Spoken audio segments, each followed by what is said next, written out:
मेरे प्यारे भारत के मूल निवासियों, भीम जयंती के शुभ अवसर पर आप लोगों का बहुत बहुत स्वागत है।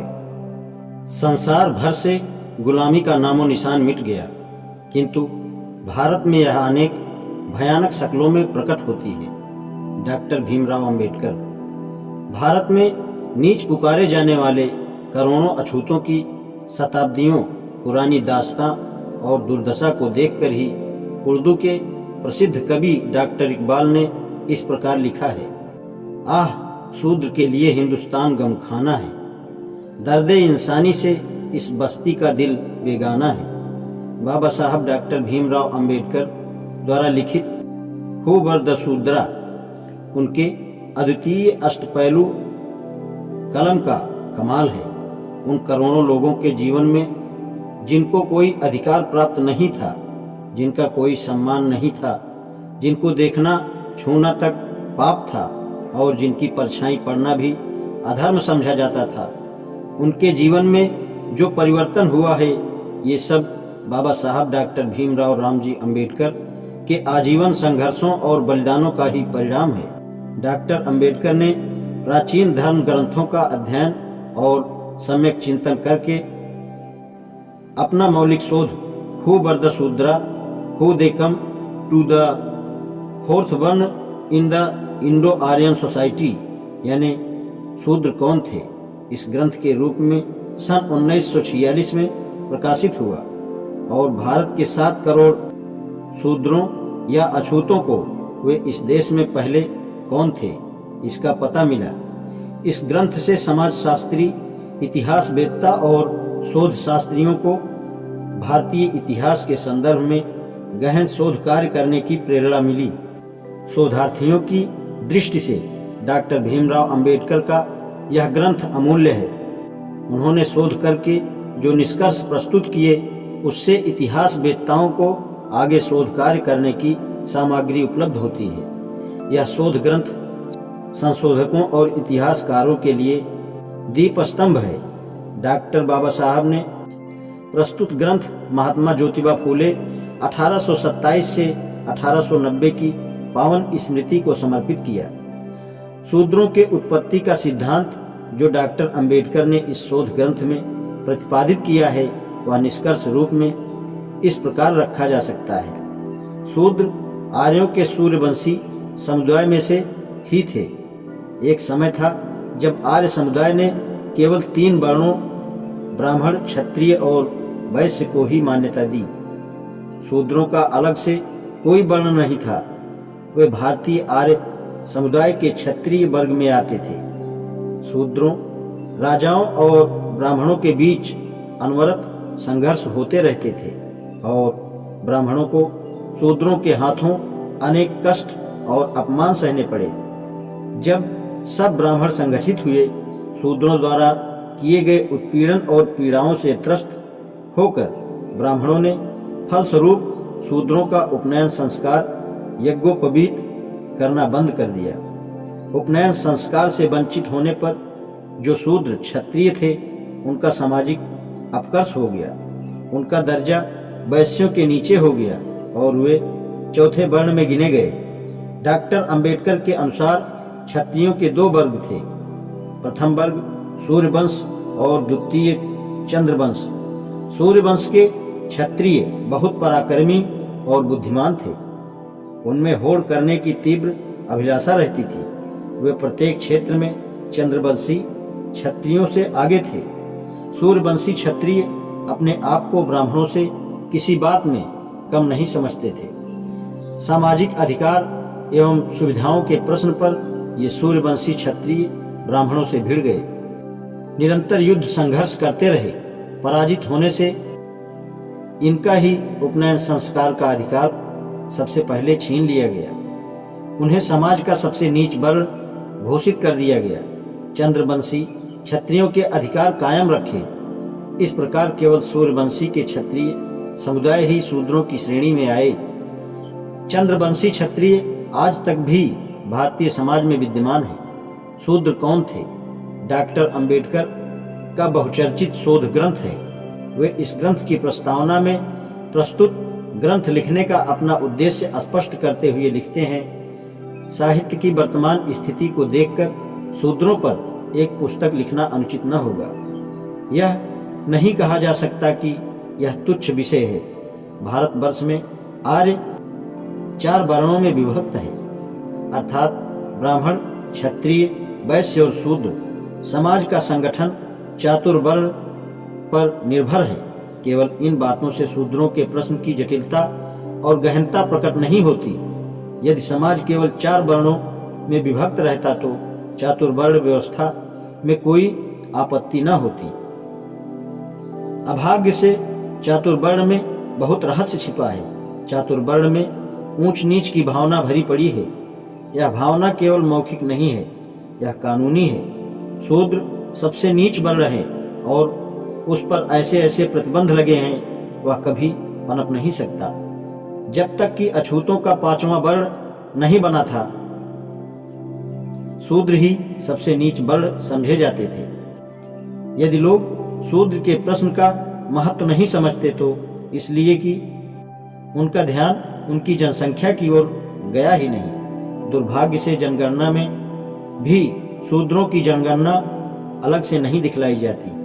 इसमें कोई संदेह नहीं कि अछूतों को छोड़कर शूद्र हिंदू जाति में 75 या 80% हैं। जो पुस्तक इतनी बड़ी जनसंख्या के विषय में लिखी जाए, यह तुच्छ नहीं कही जा सकती।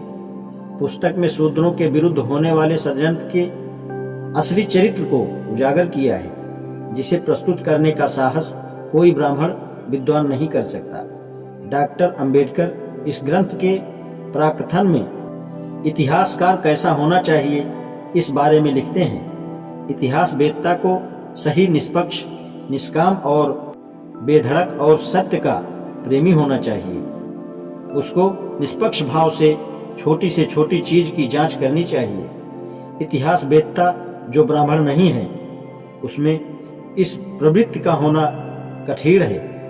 अपने अनुसंधान में मैंने अपने को निष्पक्ष रखा है। शूद्रों के बारे में मैंने केवल ऐतिहासिक वृत्त से ही लिखा है।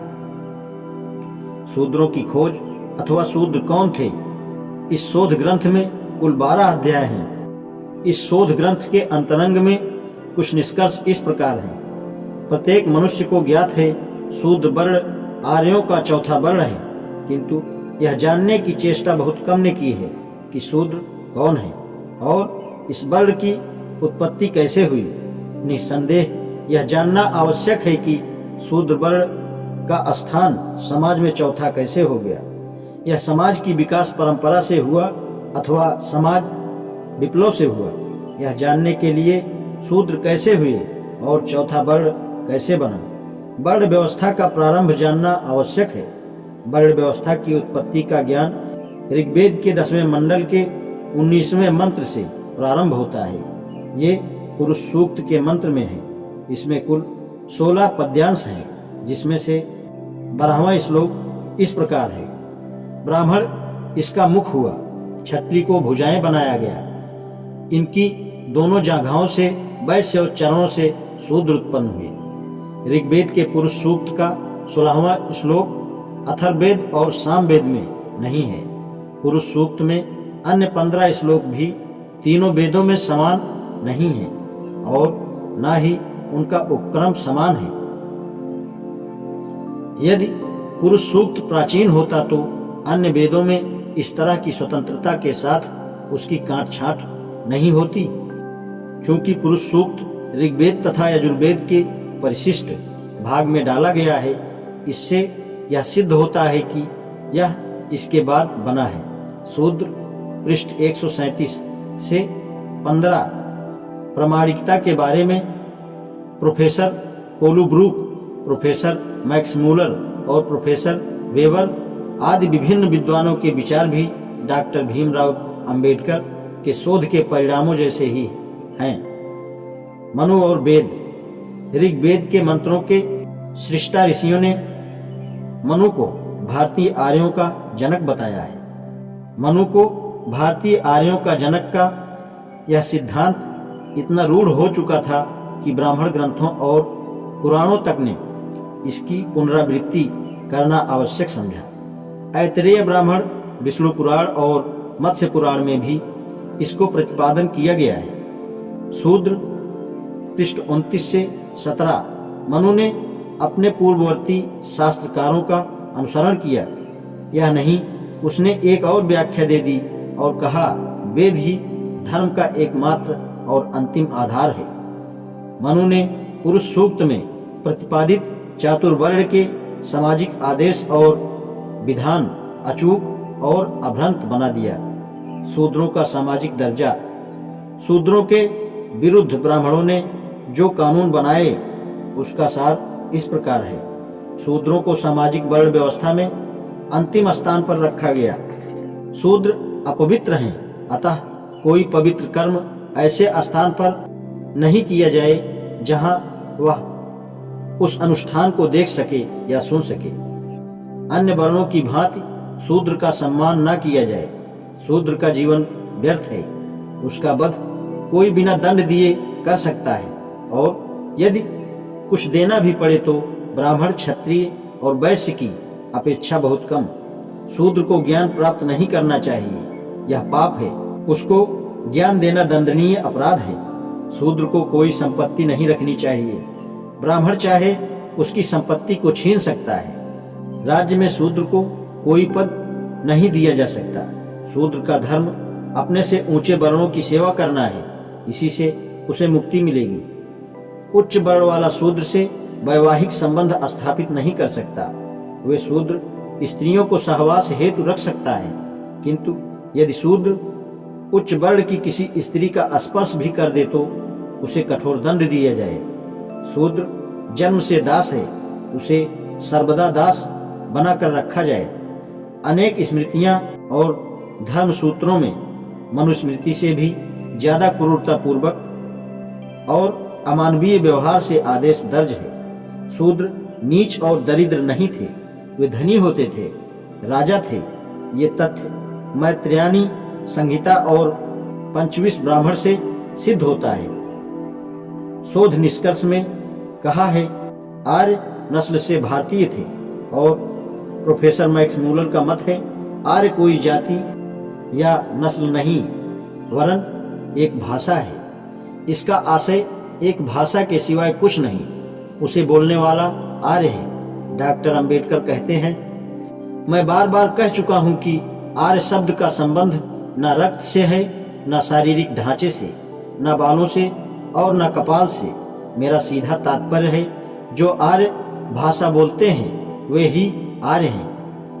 नस्ल उसे कहते हैं किसी जाति या कौम की परिभाषा उनके लोगों की वंशानुगत विशिष्ट शारीरिक बनावट से होती है। उनके शोध निष्कर्षों के अनुसार आर्य न भारतीयों से अलग नस्ल के थे, न वे विदेशी थे और न हमलावर। अपने शोध निष्कर्षों के समर्थन में उन्होंने अपने शूद्र कौन थे शोध ग्रंथ के अंतिम अध्याय 12 में सिद्धांत की आलोचना के शीर्ष से जो प्रबल तर्क दिए हैं वह अब विश्वमान्य है। आर्यों के बाहर से आने का जो सिद्धांत बाल गंगाधर तिलक ने प्रस्तुत किया वह काफी प्रसिद्ध हुआ। उनके अतिरिक्त पश्चिमी देश के इतिहासकारों जैसे कि श्री बेनके और प्रोफेसर रिप्ले ने भी कई प्रकार के सिद्धांत पेश किए हैं। तिलक ने अपने सिद्धांत में कहा है आर्य प्रजाति का मूल स्थान आर्कटिक क्षेत्र है। उनके सिद्धांत के अनुसार यह क्षेत्र ध्रुव है। डॉक्टर अंबेडकर ने तिलक के दृष्टिकोण को स्वीकार नहीं किया। उन्होंने बाल गंगाधर तिलक के सिद्धांत को नकारते हुए कहा 74 पर विस्तार से पढ़ो। पश्चिमी इतिहासकारों के सिद्धांतों को नकारते वक्त डॉक्टर अंबेडकर ने इस प्रकार लिखा है, गंभीर चिंतकों और शोधकर्ताओं के लिए अप्रमाणित आधार पर प्रतिपादित पाश्चात्य सिद्धांत दीर्घकाल तक मान्य रहेगा। यह असाधारण है। नवीन प्रमाणों के समक्ष तो यह टिक नहीं सकता। उनके सिद्धांतों को कि आर्य बाहर से आए कूड़े के ढेर पर फेंक देना होगा। छत्रपति शिवाजी महाराज के राज तिलक के बारे में शूद्र कौन थे के पृष्ठ क्रम संख्या 179 पर लिखा है, प्रश्न यह है कि क्या शिवाजी क्षत्रिय हैं? शिवाजी के प्रधान मंत्री मोरोपंत, पिंगले और अन्य सरदार उनका विरोध करते थे, क्योंकि उनकी दृष्टि में वह क्षत्रिय नहीं थे। उनको शूद्र माना जाता था, क्योंकि कलयुग में क्षत्रिय थे ही नहीं। छत्रपति शिवाजी महाराज का राज्याभिषेक कराने में निजी सचिव बालाजी अबाजी की प्रमुख भूमिका रही। राज तिलक खर्च राशि भी यहाँ दी है। बाबा साहब डॉक्टर भीमराव अंबेडकर इस शोध ग्रंथ की अपनी प्रस्तावना में लिखते हैं, यह पुस्तक शूद्रों के लिए लिखी गई है, इसमें उन्हें अपना ज्ञान हो, अतएव प्रमाण भी आवश्यक है। कुछ लोगों ने मूल श्लोक मंत्र आदि भी देने को कहा था, परंतु ऐसा करने से पुस्तक में रुचि और भी कम हो जाती है। इस पुस्तक की भाषा भी सार्वजनिक बोलचाल की रखी गई है कि अधिकांश शूद्र कम पढ़े हैं अथवा अनपढ़ हैं। मैं महाभारत के शांति पर्व के 40वें अध्याय के रचयिता का आभारी हूँ। यह कहना कठिन है कि महाभारत के रचयिता व्यास, वैशंपायन, सूत, लोमहर्षण अथवा भृगु थे। कोई भी हो, उन्होंने पैजवन को शूद्र बताकर शूद्रों की उत्पत्ति का मार्ग दिखला दिया। इस पुस्तक का ध्येय यही है कि शूद्र अपनी उत्पत्ति को जाने और अपने पतन को समझें। शूद्रों ने चातुर्वर्ण स्वीकार किया है और वे ही उसे तोड़ सकते हैं। यह पुस्तक मेरी अंग्रेजी पुस्तक शूद्र कौन थे, हु वर द शूद्रा का संक्षिप्त तथा सरल अनुवाद है। यदि इस विषय पर अधिक जानना हो अथवा कोई कठिनाई उपस्थित हो तो मूल पुस्तक का अध्ययन उचित है। आज इतना ही। जय हिंद।